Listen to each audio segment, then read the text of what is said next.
Israel is attacking journalists again. This time, the military issued a statement accusing 6 Al Jazeera journalists of being members of the armed wings of Palestinian groups, Hamas and Islamic Jihad. Allegations Al Jazeera Media Network says are baseless and dangerous.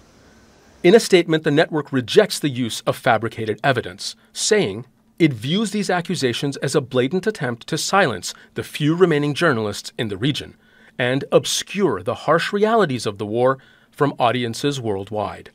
The men Israel accuses of being operatives are in fact Palestinian journalists, working in one of the most hostile reporting environments in the world. On the ground in Gaza, living through the atrocities they cover every day, trapped and unable to leave, just like every other Palestinian there. Israel published documents it says prove, quote, the integration of Hamas terrorists within Al Jazeera. And every terror has his own shift. But this is the same Israeli military that mistook a wall calendar in a hospital it destroyed for a list of names of Palestinian fighters. They were, in fact, days of the week. The Committee to Protect Journalists has also pointed out that Israel has made similar claims before. Israel has repeatedly made similar unproven claims without producing credible evidence.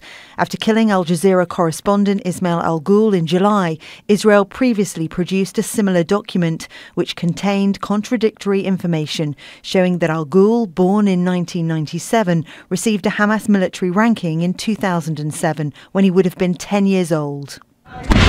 The latest accusations come weeks after a report by Al Jazeera's investigative unit that reveal a raft of potential war crimes committed by Israeli soldiers, using their own social media posts as evidence.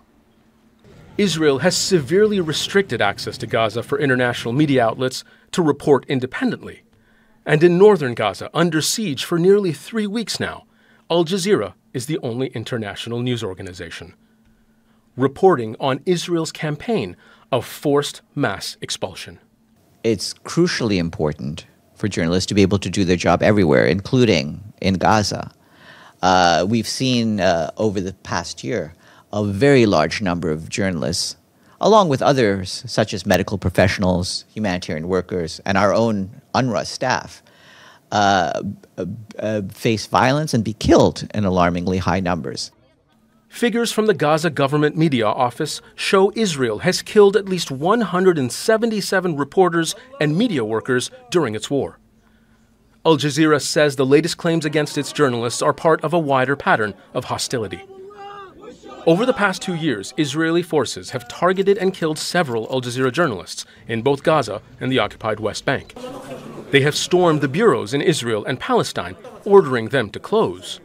The worry now is these latest allegations will be used as a pretext for more violence. Al Jazeera says the international community must act, because journalism is not a crime, but killing journalists is. Zain Basravi, Al Jazeera.